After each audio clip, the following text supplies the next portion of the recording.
Welcome to the Transformation Talks podcast, in-depth conversations on transformation with Rajiv Dingra, founder and CEO of RDNX Network.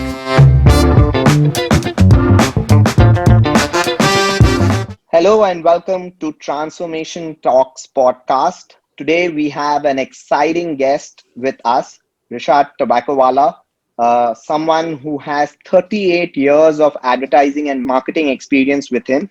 And he has been leading a role across agencies like Leo Burnett and Publicis. His last role was the Chief Growth Officer at Publicis.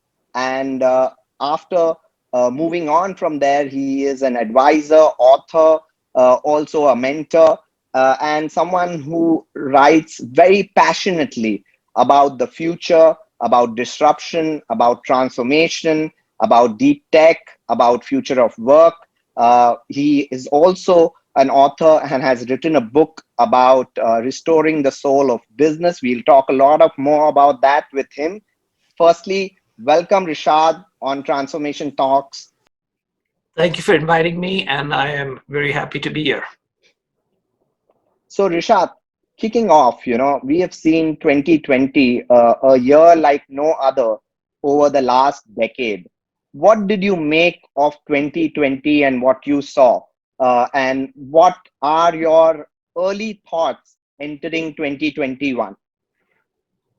So 2020, which will be marked as the year of COVID, and at least the first half of 2021 will also be marked as, the 18 months of COVID, and hopefully no more than 24 months, really is about something that I have not seen, and many of us have not seen in at least the last 4 decades.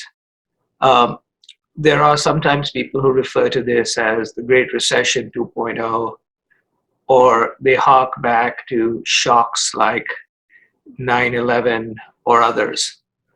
This is very different. It is far more significant, far more deeper, and far more likely to end up with some significant structural changes. And why do I say so? First, this is something that is not just a financial shock or a health shock or a social shock. It's all of those combined. That's number one. Number two, unlike many of the previous challenges and crises, at least in the last 40 years, this is totally global in nature, touching everybody. And the third is it is not a moment in time, like let's say 9/11 was, or something like that. It is going on for at least 18 months all over the world, with the exception of maybe China and a few other places. So when you basically have something like this, it changes people's behaviors. When people start or stop doing something for 6 months, 9 months, 12 months, their behaviors get changed. You start behaving in different ways. So I basically forecast that coming out of this, we are not going to be entering a new normal. We're going to be entering a new strange. There are going to be behaviors that are different than going in. That anybody who's written a business plan dated 2019 December needs to revisit it. And we should think about the great reinvention of business, society, and individuals. That's amazing. Rishad, one line that stayed with me when I was going through your blog, and for our listeners, it's rishad.substack.com, is the future does not fit in the containers of the past. A lot of people are comparing this pandemic to the one that happened 100 years ago, right? And of course, it's a different. It's 100 years ago. I don't know how you compare that, but let's understand from your perspective. You're saying it's going to be the new strange. How could you, given what you have seen over the last 1 year, from a business and marketing, advertising, and maybe even a future of work standpoint, can you point out some markers that you believe are going to contribute that strange Sure. aspect? So I will do it at three different levels. I will do it at the society level.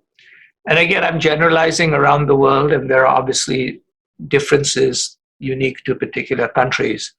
But broadly, the first thing is from a society perspective, there's going to be a newfound appreciation for government. So countries like in the West are beginning to realize that demeaning government, not funding government, eventually ends up to bite you. And I think that's going to be one. So people are going to look that the countries that tended to do these better had governments that were trusted, governments that were competent. So the first part of it is government is likely to come back versus be in decline. The other part of it is people are going to ask, in a society, why are things so unequal? And why is it that 10 to 15% of every country's society benefited and about 30 to 40% actually got much worse off? And so there is going to be a call for, I would say, higher taxes, greater union power. These are differences that people are not expecting, but are likely to happen all over the world. So you're going to see stronger unions, more effort on labor, stronger government. That's one. From a business perspective, including work perspective, you're going to basically see companies trying to make sure that they now have stronger balance sheets than they had in the past, try to pay off any debts that they may have taken, and begin to recognize that work can become flexible. They're going to realize that it's not necessarily just variable revenue that matters, but variable costs. The difference between an Uber and a Hertz is Hertz owns all of its assets and it has employees. Uber does not own most of its assets and it does not have employees. So one has employees and assets, so they cannot really manage their variable costs because most of those are fixed. Uber basically has the ability to basically dial down its costs, both in assets and labor. So you're going to see a belief that costs have to be flexible. Therefore, I believe that the future of work for most individuals is going to basically, all of us are going to be gig workers, though many of us will have longer term gigs with better benefits. What I mean by that is every company, make no mistake, is recognizing that people are almost as productive at work and sometimes even more productive for most factors, not all factors, but for most factors. And they've allowed companies to do three key things. They've allowed companies to now access talent from anywhere in the world. They've allowed companies to significantly reduce real estate and other costs. And third is obviously find a way to go global virtually, which is much easier to do than global physically. So there's going to be this basic belief, as I've indicated to every individual, you are a company of one, even if you're working in a company of 80,000. And finally, those shifts, which is that society is going to shift, the way business works is going to shift, the future of labor is going to basically shift, is going to basically create a new strange in that it is very unlikely that business travel will ever return to what it was. In fact, even the most bullish airlines are basically saying it'll come back to about 70% of what it used to be. And I think that is probably a little too much. On the other hand, individual travel, which is us traveling to meet families, follow those dreams that we wanted to do, are likely to come back even further. We're likely forever to basically, even after we're all vaccinated, be much more sensitive to safety and hygiene than ever before. All these hygiene and safety moves that have been put in will continue to sort of expand. So, I always tell people, if you think it's going to be the new normal, why don't you just Google pictures of what it is like in South Korea, which is different than China, but in South Korea and other places, they still have major protocols that they're managing. And I also believe new normal believes that you're going to go back and restart things. I believe, no, you're going to have to reinvent and start things new. That is amazing. In fact, just to add to that, just today I was reading a news about one of your, one of the industry competitors, and the network that I sold my company into, Dentsu, is looking to sell its $2.9 billion building in Tokyo, which I have had the good fortune of visiting as well, and which was in my time in Dentsu considered a crown jewel. And they are looking to sell it and lease it back for just 50% of the space, purely because of what this pandemic has done. And it clearly hints to the point that you're making about variable costs and about the gig working economy. So more on that, because 38 years of advertising and marketing experience in hindsight, what does your foresight tell you for this decade, from with deep tech, AI, startups getting funded, martech, ad tech? Where do you see the business of marketing and advertising going, especially with this pandemic year that we've had, which has accelerated all kinds of digital transformation, maybe 5 years faster than it was supposed to happen? Yes. So I believe that looking forward, there are going to be 6 big shifts.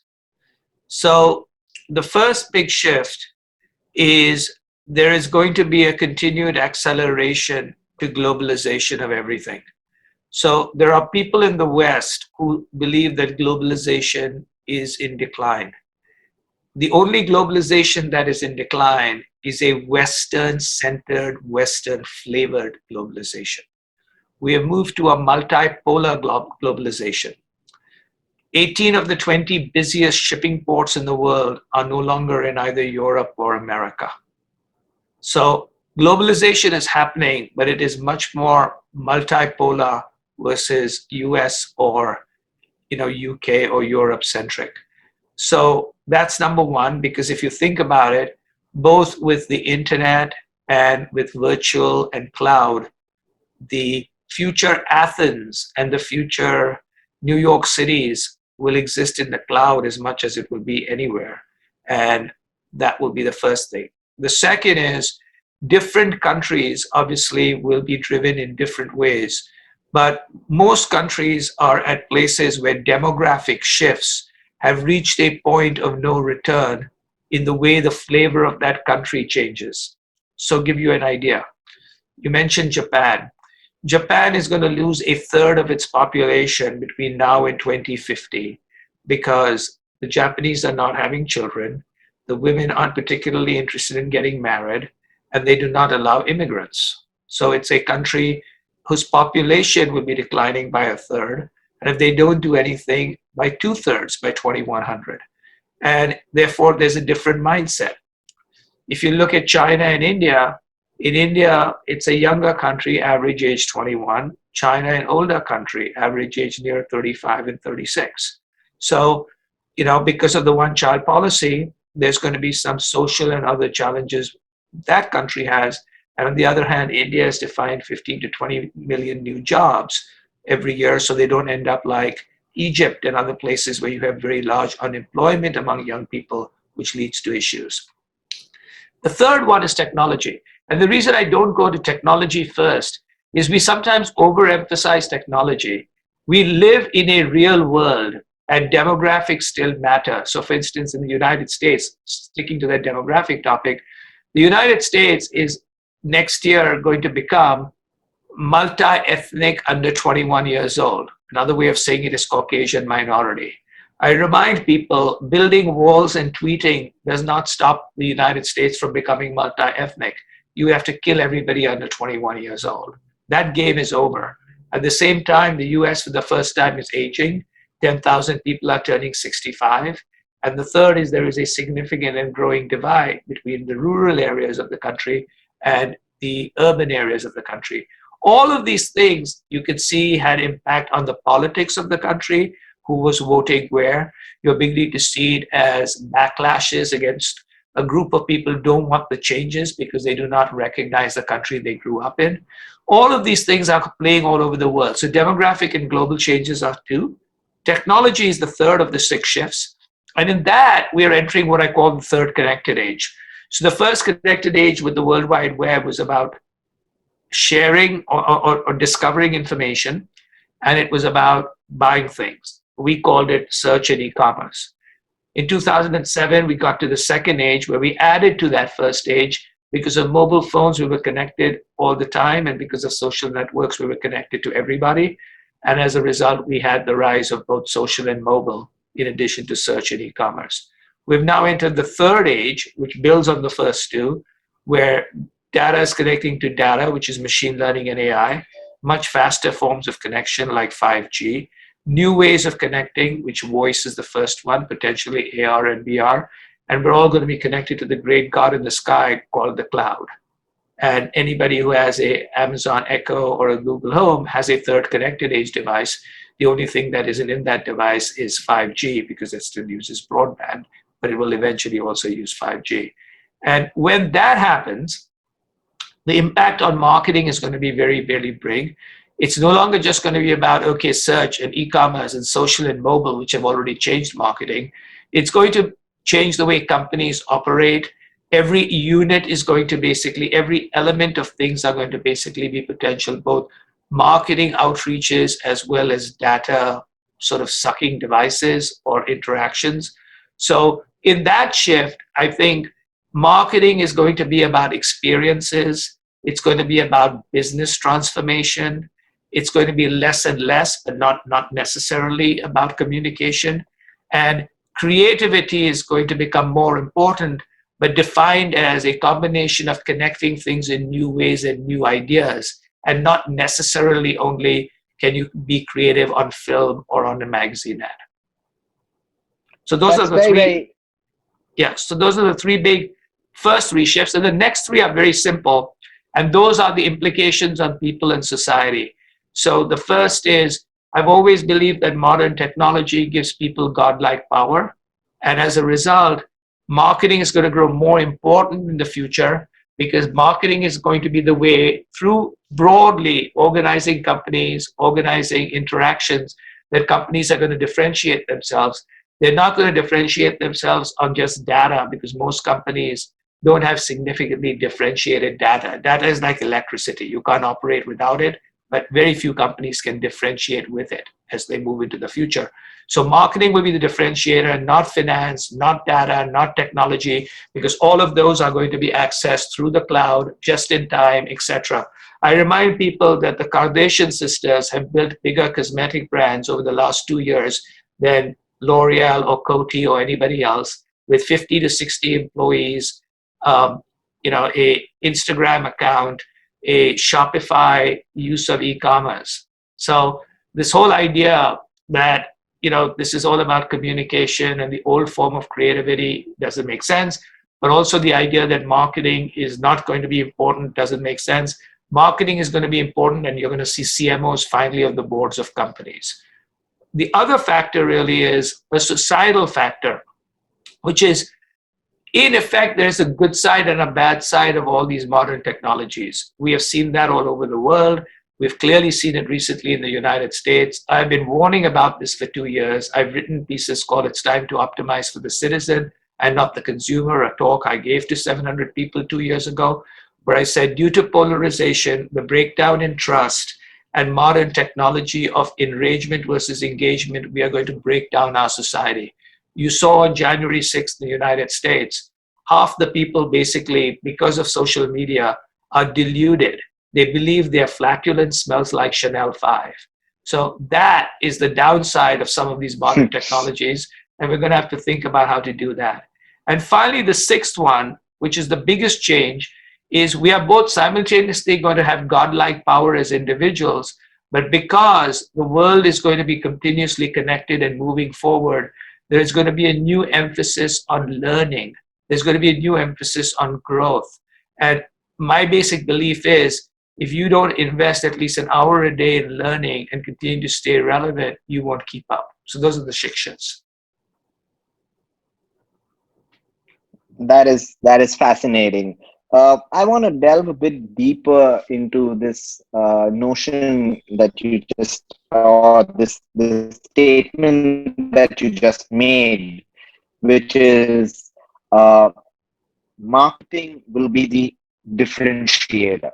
And with this, flux state of technology, the changing nature of work, the changing nature of creativity, the uprising of consumer brands that are digitally driven. There are two parts to this. There's a part of the service providers who help large brands market themselves. A company that you are a partizing network. How are they transforming, or how do you see them transform over the next decade? And what would you be telling the large behemoths of today? How should they transform their marketing approach for the next decade? What should they be doing or experimenting, or trying to tinker with, so as to stay with these times, especially with all these things in flux as we just discussed? I believe there are three different types of companies, that there's no one silver type of bullet. But in the service industry, there's obviously going to be the large companies, which I will address. There are also going to be the unique companies that are basically focused on either certain new things, like for instance, how do I leverage influencers, or someone might particularly focus on something that's coming new. And then there are a third type of companies that are roll-ups of new skill sets, sort of like Martin Sorrell's S4, Me and Mr. Jones, Stagwell Group. And I believe that the large marketers will combine these three types of companies to address what they have. They aren't going to basically say, I'm just going to go to these new roll-ups because the world is all digital, or I'm going to go to the boutiques because they're cute, or I'm going to go to the large companies because they can handle everything. They're going to mix and match these based on certain things. With regard to the large companies, the large holding companies, etc., all of them are changing in different ways. I obviously know one better than I know the others, which is the one I worked at. And that one, for which I have a great deal of heart and I have a great deal of belief that they are probably going to do very well, has basically decided that they need to think of themselves in a way to help their clients grow in a platform age. That we're living in a platform age, and the platforms doesn't necessarily mean just the media platforms like a Google and a Facebook, but Walmart is a platform as much as anything else. So there are all these platforms our clients are grappling with, but we are living in a platform age. And in a platform age, companies basically have data at the core, they have networks, they have direct to consumer, but at the same time, they need creativity, media, individual identity. And how do we help them with that? And in that particular area, at least the Publicis Group has been on a 10-year journey, which will never end, but we've got to a place where I think we're in a good place, which has involved everything from major investments in companies, first in digital, like Digitas and Razorfish, then in business transformation like Sapient, then in the world of data with companies like Epsilon. That's number one. Second, a complete reframing and reorienting of the company to have a focus on clients and countries while keeping an emphasis on brands, but much more client and country, changing P&L structures, changing organizational structures, integrating the entire company with a backbone called Marcel, which allows the whole company, all 80,000 people to work as a company of one. And finally, a major investment in training and education to build the skill sets that are necessary. So that is what one company, which is Publicis, is doing. And after a decade, especially a tough 2-3 years, I think they're going to do particularly well. So do I believe that the other companies are. WPP is following a model which is somewhat similar, 2 or 3 years behind, but somewhat similar. Omnicom, I don't know exactly what their strategy is, but they're very smartly run by very smart people. They will have one. So in effect, all of these companies recognize that in order to remain relevant, they're going to basically have to change everything from the way they operate organizationally, from their skill set, and how they flexibly interrelate, not only across their own organizations, but with their clients, other partners. That's very, very interesting. And how do we then take this for the brands per se? With so much uncertainty, so much change happening so rapidly, where do you see a CMO or even a CEO? What would be your advice for that CEO? What are the 2 or 3 things that he or she should start investing in today, so that they bear fruit over this coming decade, and in So specific, from a transformation standpoint? yeah, so from a transformation standpoint, the first thing I would tell every CEO is that they should spend at least an hour every day learning new things, and that they should make sure that at least 25% of their board meeting has people from outside their industry coming in and talking to them. And if possible, make sure that they have either their CMO on the board or their CMO attending certain board meeting sections. That unless you have an outside perspective, a customer perspective, and a learning mindset, whatever else you do is total and complete BS. Because the only way a company changes is when the people change. Yes, M&A and strategy and communications are important, but that is not how a company changes. A company changes when people improve, when you have outsider viewpoints and diversity of thinking. And to do that, you basically have to manage talent extremely well. You have to consider new incentive and compensation programs, and you have to spend a lot of money in training. That's the day to day continuous thing that organizations continuously miss. And they have all these change agendas without thinking about it, that everything is easy, but people get in the way. So, number one is pay attention to upgrading, trading, and bringing in diverse talent and skill sets. That's one, including into your board. And don't have like a challenger board. Get some young people or new mindsets onto your board. This whole idea of a challenger board is pretty ridiculous. Usually the challenger board is better than the actual board. Come on, people. So that's, so that's the first thing I would do. The second thing that I would basically do is recognize that in the world that we're living in, what are you going to focus on? How do you have flexibility within every part of your company? And at the same time, what are you going to basically fundamentally partner with? Which is, very few companies have the capability, the wealth to be vertically integrated. There are very few companies that can do what Apple is doing, which is basically integrate everything. But even Apple, who integrates everything, outsources all manufacturing, right? Interesting. So they're a design company. They design everything from their devices, their stores, to their chips, etc. But it's fabbed and created in Taiwan Semiconductor or in Foxconn or other kinds of places. So this whole idea of I can do it all, well, even Apple, which is held out as a vertical integrating model, cannot do it all. What are you good at? What are your competitive advantages? How do you plug and play with other people? Because plugging and playing in a networked and connected age is extremely important. Companies that have learned to basically plug and play, like Microsoft, which during the bomber age was all about Windows, Windows, Windows, and went nowhere. When Satya Nadella came in, he basically said, I'm going to go from a know-it-all mindset to a learn-it-all mindset, which was a talent thing. So I'm going to be open. So he bought GitHub, got rid of Nokia, and also decimated and destroyed the Windows operating division. And so today their stock price has gone up 4 times because they basically have built APIs to open. They're focused primarily on businesses and enterprise, with the exception of Xbox, which, by the way, Xbox allows them to not only be on the top of processors, but also cloud-based computing and the next generation of delivery, which fits into their business. But to have a strategy on not basically saying, I'm going to piss in a big fat circle so diluted that nobody knew I pissed. Makes sense.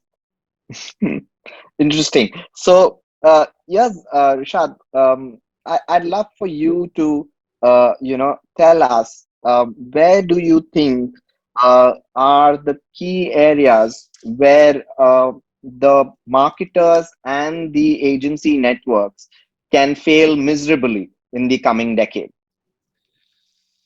So the three areas I believe that they can, but at least most of the people that I know are smart enough to avoid it. But maybe there are some people who aren't. So I'm talking to those people because not just my own organization, but a lot of my organizations who compete with mine, as well as many clients, are much more sophisticated than most people give them credibility or credence for. But there are enough people who may not have that. So for those, there are three places they're going to fail. The first place they're going to fail is the point that I keep making is by not paying enough attention to the fact that you can't change without people, and by not investing enough in people and in training and in all those kinds of things. That's number one. By basically thinking that the skin and the cosmetics that you put on something can basically make, putting a lipstick on a pig still is a pig with lipstick. It hasn't changed. Okay. So that is, I think, one particular thing. The second one is a basic Yeah. belief that they themselves as leaders don't have to change. They always believe everyone else has to change. And sometimes, a very, very famous line, and I heard this as a story, so I'm not sure whether this is true, but I think it is. So when Best Buy had a new CEO, not the current new CEO, but the CEO prior to this, his name was, I think, Mr. Jolly. And when he came on, Best Buy was in trouble. And someone basically asked him what he thought about management change. And his answer was yes. Do you get it? What do you think about management change? Yes. So in many cases, management themselves are the problem. They look everywhere else, right? But you find that they are stuck in the mud in mindsets and containers of the past. I'm not saying all management, but some management. So one is, in addition to having the talent, hey, by the way, you yourself need to get better, which is, I think, the second. The third, which is, I think, the one that I most worry about, is not thinking broadly enough about your category and who your competitive and opportunity set are. And that is usually, and the fourth one is culture. So let me talk about those two. On your competitive and category sets, which also sort of ties in with culture, is after the Great Recession, General Motors and Ford went back to doing business as usual. But guess what was born there? Tesla and Uber. They never saw them as competitors till it was too late, right? Nokia and Sony did not consider Apple to be a competitor because they said that's a computer company. And those days it was actually called Apple Computer, right? Nokia refused to recognize that future differentiation was not going to be hardware, but software. Gillette and Schick continued to add blades, increase prices, and make the blades warm and vibrate, and did not notice that in an age of mobile phones and social and broadband YouTube, you could launch a company using a combination of social network sampling and YouTube advertising called Dollar Shave Club. Yep. So the tragic mistake is, I always basically believe that benchmarking against your competitors just makes you less pathetic than other pathetic people, because the opportunities and threats always come from outside your category. And that leads me to culture. Why don't you recognize this? You don't recognize it because you do not have a culture that allows someone to call out what I say is the turd on the table. Often we sit in meetings and rooms where everybody basically knows something is wrong. There's something brown in the middle of the table, and we all believe and pretend it's a brownie when it's a piece of shit. But you basically have a culture where if anybody basically speaks up, they're either scared, they're demoted, they're left out. And so you have all these leaders talking about change and innovation, but they basically decimate and punish people who basically say the emperor wears no clothes.